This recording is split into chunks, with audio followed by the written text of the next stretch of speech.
Julianne Jones here. Let's talk about sponsoring.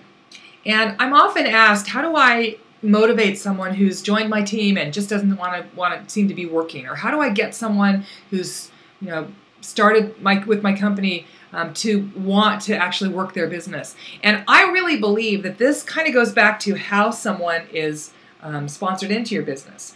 Because the truth is, when I was working my direct sales business, I didn't want to sponsor everyone like they told me. I really wasn't looking to just build huge numbers on my team. I wanted to make sure that the people who were coming on board with me were quality individuals who were committed and excited about their own businesses. Because one thing I learned very quickly as a direct sales leader was I could not do it for them. I could want it for them more than they wanted it for themselves, but if they weren't willing to step up to the plate and do the work, nothing I said or did was going to make any difference. And so I started looking at how I was bringing people into my business and the sponsoring interview itself, and making sure that once I shared with them from my heart, I listened to what they wanted, I helped them understand how my business could make their dream a reality.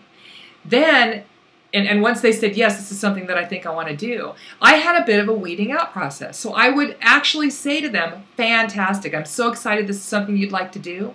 Now let me tell you exactly what we're going to do from here on out so that you have success. And I laid out a very clear system for them that was basically 4 steps. And it's really simple. Step number 1 was, we're going to schedule your kickoff party. So that I'm going to come and do a party for you and your friends. It'll be the launch of your business. And I took the volume from that party and I gave them the bookings and all of the host credits so they could help build their kit.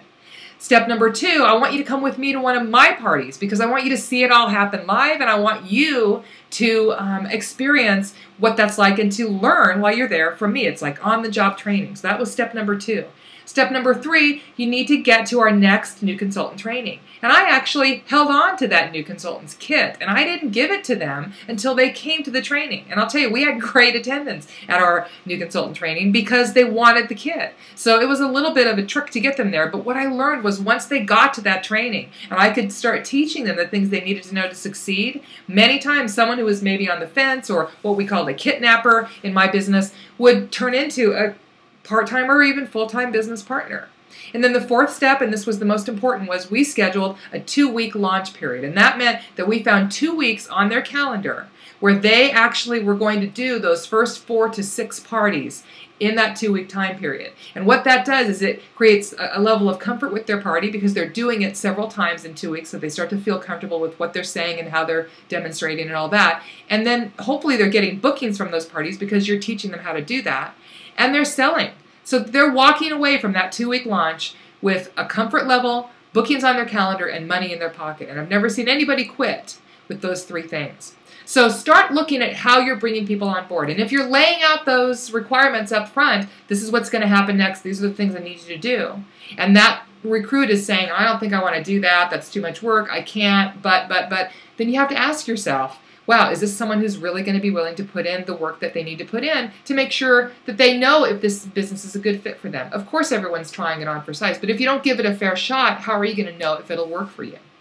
And I just want to leave you with one thought.